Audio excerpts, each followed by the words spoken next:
Guille. Marcos Pérez Talía, muy buenas tardes, ¿cómo estás? Buenas tardes, Guillermo. Buenas tardes, Lisa. Un Buenas abrazo a tardes. ustedes y a la audiencia. Bueno, hay dos lecturas y quiero saber tu opinión. Efraín solo le ganó a todos en su contra, la Alianza y La Plata, y es una gran victoria, es el gran ganador, o es una victoria pírrica porque ganó por poco y además, si sumás los votos de los tres candidatos, él es minoría en el PLRA. ¿Cuál es tu lectura? Yo creo que en primer lugar las victorias no se discuten, ¿verdad? Eso por un lado. Por otro lado, hay que ver la película más larga, en el sentido de que, bueno, unos días atrás se anunciaba desde el otro bando, digamos, un triunfo aplastante, donde toda la estructura estaba con ellos, que Efraín Alegre estaba solo, abandonado. Entonces, incorporando todos esos condimentos al análisis, uno magnifica realmente la victoria de Efraín Alegre, ¿verdad? Una victoria donde siempre se dijo que en los partidos tradicionales la estructura interna es determinante. Sin embargo, Efraín Alegre, sin senadores, con el 80% de los diputados en contra, con los intendentes en contra, logró obtener una victoria. Cierto, la diferencia es de 1%. O sea, estuve viendo algunos análisis de algunos parlamentarios liberales que decían, sí, pero Efraín tiene el 65% en contra, o sea, el 65% de los liberales no le votó. Bueno, pero a estos candidatos también el más del 65% no le votó. Claro. Entonces, como que se quiere relativizar se quiere relativizar la victoria, ¿verdad? Y me parece que las victorias son victorias, ¿no? O sea, en primer punto, la victoria es victoria. Ese es tu análisis. Pero no significa que todos los que estaban contra Efraín, o sea, mejor dicho, que todos los votos que tuvieron los tres candidatos son todos un voto de rechazo a Efraín. ¿Es correcto esa interpretación? No, es que, a ver, yo no lo pondría en términos de rechazo a Efraín. Yo creo que hubo modelos en disputa, ¿verdad? El Partido Liberal desde 1887 tiene algunas líneas de continuidad. Una de esas es lo que yo le suelo llamar la praxis política. Hay una línea más dialogante, para decir un eufemismo, ¿verdad? Uh-huh. Y hay una línea más intransigente. Confrontativa. Claro, eso se ve desde el propio acta de fundación en 1887. Sí. Y en estas elecciones estuvieron sobre la mesa, entre otros condimentos, dos formas de hacer política. Una que no dialoga con el partido ni con el poder de turno, y otra que tenía en su fila a la facción. A ver, no, pero creo que me expresé mal y no entendiste mi pregunta. Yo entiendo esas dos líneas. Lo que yo pregunto es, está claro que Efraín es de esa más confrontativa y Salín representaba la más dialogante, como dijiste eufemísticamente. ¿Los otros dos candidatos se le suman a Salín, a Efraín, o son un término medio? Porque yo escuché hoy que Silva Facetti se atribuye todos los votos de esos otros dos candidatos y le carga eso como una derrota en el global a Efraín. ¿Me explico? No sé quiénes son los otros dos candidatos, Víctor. ¿Te referías a Víctor Ríos y...? No. Estaba este doctor Ceboí, que no sé cómo que se llama él, nunca me acuerdo. Herminio Ruiz Díaz. Herminio Ruiz Díaz. O sea, es lo que dice, todos los que no votaban por Efraín son un voto que rechazan su política confrontativa y su discurso de alto voltaje. Y él tiene que, o sea, habla casi como un ganador, Silva Facetti, lo mismo el de Víctor Ríos, ¿verdad? Y él tiene que moderar su lenguaje, entender que perdió y hacer lo que nosotros le decimos. Sí, claro, ahora entiendo la pregunta. A mí me resulta simpático porque el que tiene que cambiar su discurso es justamente el que ganó. Sí, exacto. Pero hay unas matemáticas que ellos hacen, ¿verdad? Para justificar eso. Sí, claro, pero no tenemos segunda vuelta. Las reglas de juego son estas, Guillermo. No hay segundas vueltas donde necesitamos una mayoría calificada del 45 o del 50%. Estas son las reglas del juego, y con estas reglas del juego Efraín ganó en el 2016 con el 36% de los votos, y ahora volvió a ganar con porcentaje semejante. Esas son las reglas del juego, Guillermo. Cambiemos las reglas del juego y hagamos un balotaje interno. Bueno, ahora fuera del Partido Liberal, ¿considerás que Mario Abdo es el gran derrotado de las elecciones? Sí, yo creo que sí, es Mario Abdo el gran derrotado, y veremos si en octubre es la ANR, digamos, la que pueda sufrir la derrota, a partir sobre todo con esta tendencia de ANR nunca más. Hay un cierto clima de hastío, bueno, pero eso también hay que traducirlo a votos, ¿no? Yo pensaba como vos, pero hoy se me desencuadra todo el panorama político con lo que pasó en el Senado y el furibundo comunicado de Honor Colorado contra Mario Abdo, y la respuesta de la senadora Lilian Samaniego diciéndole: esta no es tu empresa, y lo que nosotros hicimos es democrático también, y en la presidencia del Senado quedó para un Colorado, ¿verdad? Da la sensación de que se acabó la operación cicatriz. Sí, pero yo, Guillermo, ¿sabes qué? Yo estoy un poco... ya no me sorprende este eterno juego del poder y la oposición. Yo no sé a quién le sorprende todavía esto. Como que, y yo hablo desde el lado de la oposición. La oposición va a seguir jugando el partidito de la ANR. Yo pregunto eso. La oposición va a seguir jugando... Esa. ¿A quién te referías? Esa me interesa. Seguir jugando el partidito de la ANR es, por ejemplo, haberse aliado hoy con Cachito Salomón. Y sí, pues, absolutamente, Guillermo. ¿Cómo es posible que la oposición, teniendo mayoría, vuelva a darle la presidencia a Cachito? Y la oposición encima vende la idea de que hay que estar satisfecho porque el cartismo no tiene el Senado. Como si fuese que... Sí, que si hubiese sido Ramón Ayala, no era una derrota más grande incluso para el cartismo. Claro, y sobre todo viendo que en el otro lado, no sé, es una mezcla de Winston Churchill y Eligio Ayala. Sí. No, vamos. Entonces, pero pareciera que el mensaje que se dio el domingo... ¿Y por qué pasa esto? ¿Por qué si se acaba de venir una elección que no fue tan mala para la oposición, se tiene mayoría del Senado, se le hace este juego otra vez a la ANR? ¿Por qué crees eso? Y la verdad es que no me atrevería a dar hipótesis porque pueden sonar furibundas, ¿verdad? Prefiero nomás pensar de que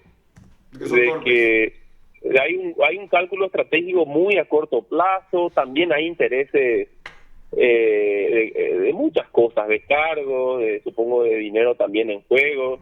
La verdad que no, prefiero dejarlo ahí el análisis porque no tiene mucha lógica, ¿no? Seguir jugando, que la oposición a 2 años de las elecciones generales siga jugando el partido de la interna colorada. Ahora, si vos me decís que que Marito fue el gran derrotado, yo probablemente coincidís conmigo en que el gran ganador fue Efraín Alegre.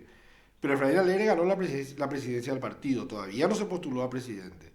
¿Te parece que esto da cantada a una candidatura de Efraín Alegre para el 2023 o le va a surgir un Norman Harrison o alguien dentro del Partido Liberal para disputar esa presidencia? No, yo creo que va a haber contendores. Va a haber, de hecho, con fuerza. Me parece que hay un inusitado interés en los partidos de oposición, aún aquellos que ellos mismos definen como partidos chicos. Bueno, hemos visto en las internas del PRF, hemos visto el dinero que corrió en el PLRA. Yo creo que hay un intento de competir, ¿verdad?, en este espacio opositor, y eventualmente ponerle trabas a cualquier fuerza opositora que vaya contra este sistema que con esta pandemia vimos cómo nos hace daño a todos, ¿no? Sí, realmente. Buenas noches, Marcos. ¿Cómo estás? Lisa te habla. Te quería consultar cuál es tu percepción con respecto a la primera experiencia de desbloqueo de listas en estas elecciones internas. ¿Cómo estás, Lisa? Mucho gusto.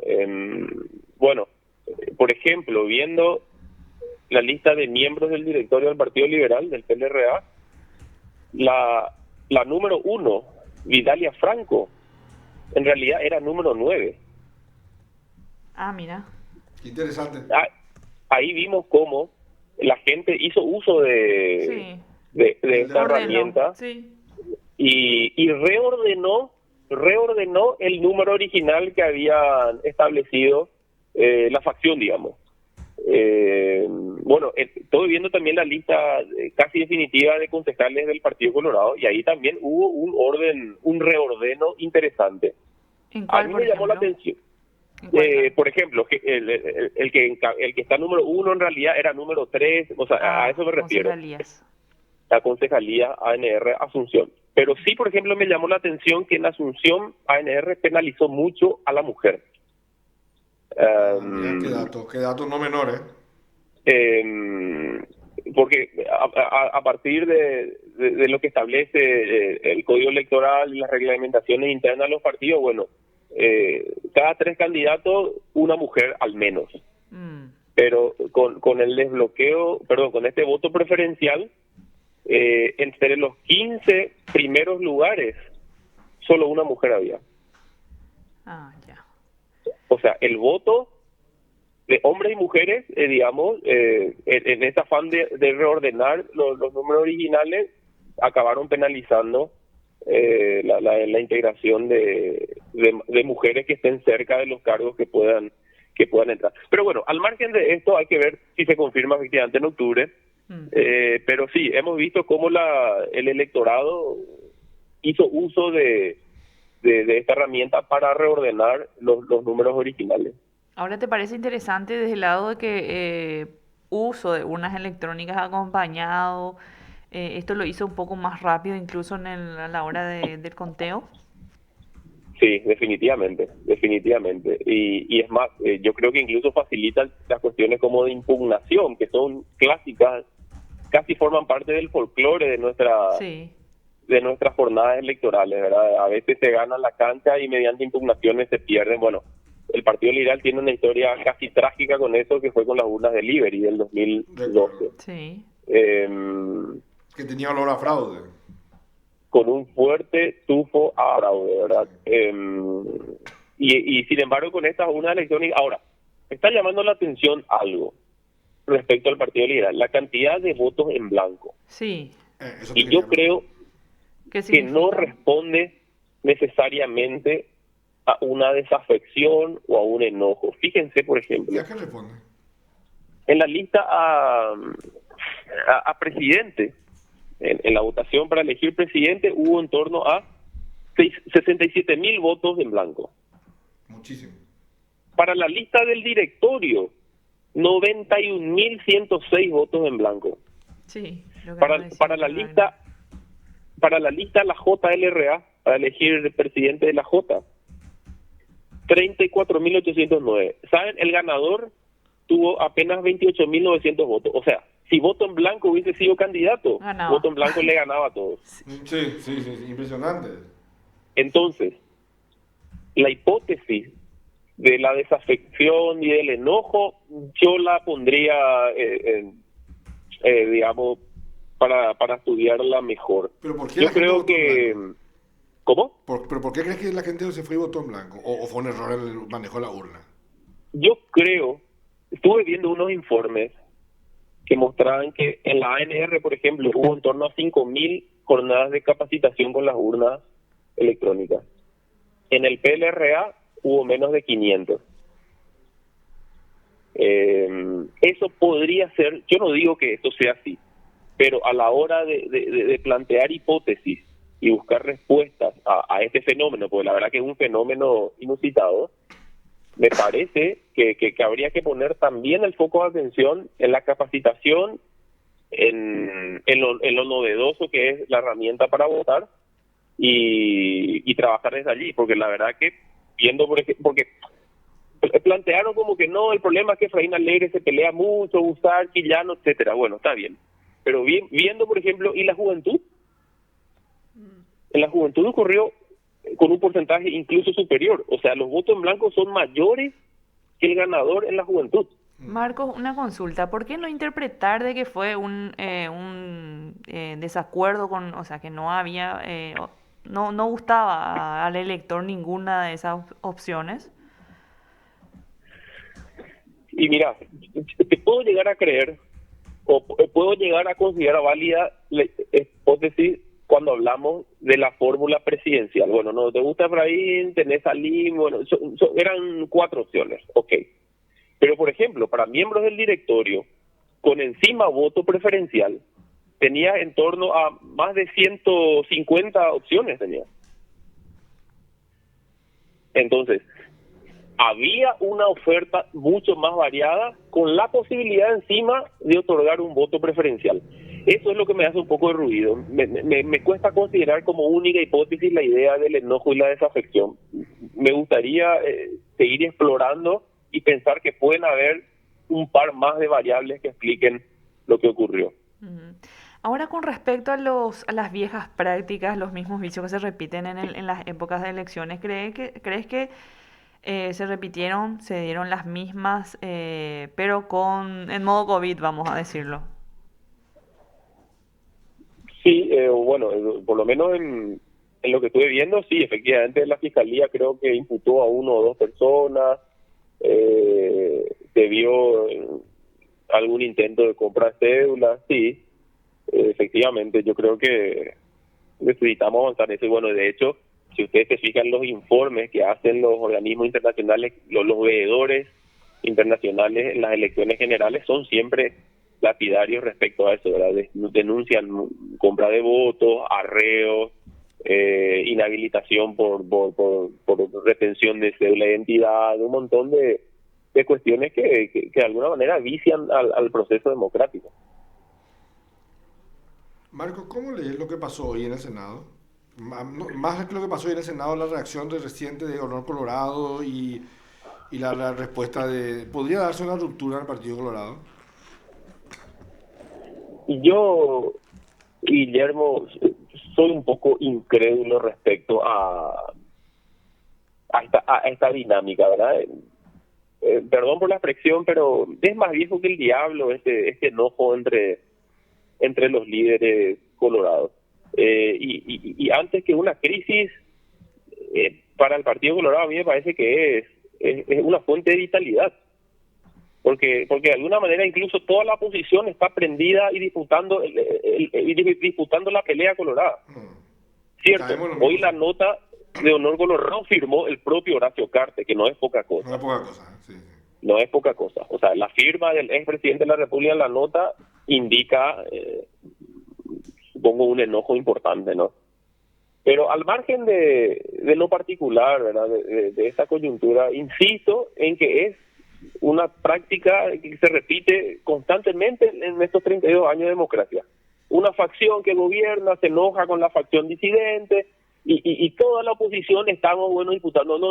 Mejor que nos suban pro Argaña, o pro Guasmosi, o somos pro Lino Oviedo, o pro no sé quién. O sea, nosotros estamos definiéndonos, hablando de primera persona de la oposición, ¿verdad? Sí. Según la interna colorada. Y le seguimos el juego y después la opción son ellos mismos. ¿A eso te referís? A eso me refiero. O sea, ¿vos crees aquello de que los colorados son como los gatos que parece que se están peleando, pero en realidad se están apareando? Claro, bueno, en Argentina es muy frecuente ese dicho con los peronistas. Con los peronistas, sí. Cuando más crees que están peleándose y gritándose, en realidad se están reproduciendo. O sea, se aplica un poquito acá para hoy. Y sí, pasa que también hablar de la oposición como algo homogéneo, coherente, sí, no existe eso. Es bastante difícil, ¿verdad? Pachaquería está dando señales de que no quiere alianza en ningún lugar donde ellos no encabecen, ¿verdad? Y sí, bueno, Pachaquería tiene una historia importante en estos procesos de no alianza, ¿verdad? En el 2003 casi nunca salió, ¿eh? Solo la encarnación donde ellos encabezan, pero no apoyaron a Lugo, no apoyaron a Efraín, no salieron con Mario, no salió, o sea, ningún proyecto de la oposición que tenía posibilidad de desbancar a los colorados, ellos apoyaron, ¿verdad? Claro, pero en el 2010, sí, cuando el Partido Liberal y el progresismo, o sea, la izquierda, estaban gobernando, y se le cede la candidatura en Asunción, ahí sí, digamos, ahí no hubo problema. Pero el problema es un poco cuando ellos no son los... Claro, cuando ellos no encabezan no hay mucho ánimo de... ¿Y por qué crees que es eso? O sea, ¿son muy testimoniales, ellos quieren su proyecto, o crees eso de que se le acusa de que son como un satélite de la ANR? Yo tengo una larga amistad con Sebastián Villarejo. Ajá. Y me parece un tipo interesante, un gran amigo mío. Pero ahora viene el pero. Ahora viene el pero. Yo creo que no tengo pruebas para decir que son un satélite del cartismo, etcétera. Uh-huh. Pero lo que sí me parece es que Patriaquería se beneficia mucho no uniéndose a la oposición, porque ellos reciben votos colorados. Por afinidad ideológica. Seguramente incluso por una cierta afinidad ideológica. Entonces, metiéndose ellos a este espacio opositor, llamémosle PLRA, progresismo, pierden identidad. Me parece que tienen miedo de perder identidad y sobre todo perder votos. O sea, no son tan malos, sino que son inteligentes finalmente. Claro, yo creo que ellos pueden estar haciendo el cálculo del voto ideológico. ¿O temen que les ocurra lo que les pasó en unas elecciones que desaparecieron y quedaron prácticamente sin ninguna representación? 2013 fue, ¿verdad? Claro, en el 2013, después del juicio político... Puede tener tanta cantidad de parlamentarios. Tienes razón. Yo creo que ellos se sintieron... O sea, ellos entraron a disputar ideológicamente el espacio que Horacio Cartes ya representaba, con el modelo empresarial, con el modelo de los CIO, con el modelo, llamémosle, de una derecha más liberal, económicamente hablando. Bueno, ahí ellos no tenían mucha laguna dentro del electorado donde pescar. Entonces, me parece que estratégicamente a Patriaquería siempre le conviene estar ahí, jugar a opositor, no integrarse con la oposición, salvo que ellos sean los candidatos, así poder pescar votos, digamos, de los dos espacios. Es una hipótesis, yo no tener la respuesta asegurada 100%. Habría que hacer más estudios. Las cosas en el Paraguay no tenemos recursos para hacer estos estudios más cuantitativos y cualitativos que, por ejemplo, se hace mucho en Estados Unidos después de las votaciones. Bueno, ¿usted por quién votó? ¿Cuánta afinidad ideológica hay? ¿Dónde usted se ubica respecto al partido que votó? Me parece que estaría muy bien de cara a entender mejor el proceso paraguayo. Bueno, en el caso de Estados Unidos, las universidades tienen un montón de recursos, ¿no? Y las universidades, los propios think tanks que se encargan de dilucidar un poco más el ex post. Está bien, ya ganó, ¿quién ganó? Claro, pero bueno, busquemos por qué pasan las cosas en política, ¿verdad? Exacto. Y me parece que para eso tenemos que tener mediciones más finas, ¿verdad? Y eso hace que los políticos tomen decisiones sin tener la información necesaria y por eso se equivocan tanto. Yo creo que sí. Yo tenía un profesor que decía, en América Latina la política pública sigue siendo intuitiva. Mira, intuitiva, claro. Nuestros políticos, incluidos nosotros, o sea, la mayor parte de los que pensamos todo el tiempo en la política, los que nos gusta la política y reflexionamos sobre ella, como tenemos muy poca información confiable, cuantitativa y cualitativa, seguimos nuestro instinto, ¿verdad? Y a veces lo intuitivo no siempre nos ayuda a tomar las mejores decisiones. Sí, no es un método muy científico, ¿verdad? Claro, totalmente. Bueno, Marco, muchas gracias. ¿Estás por acá por Paraguay? Un abrazo. Dijiste, ¿verdad? ¿O estás de viaje? No, estoy por acá, estoy disfrutando de... Porque a vos te agarramos siempre en algún lugar del planeta. Sí, siempre estoy de aquí para allá, pero estoy por Paraguay, por el querido Paraguay. Bueno, entonces. Bueno, muchas gracias por tu tiempo, muy amable. Un abrazo, saludos a la audiencia, hasta luego. Te informó PDS Radio TV Digital.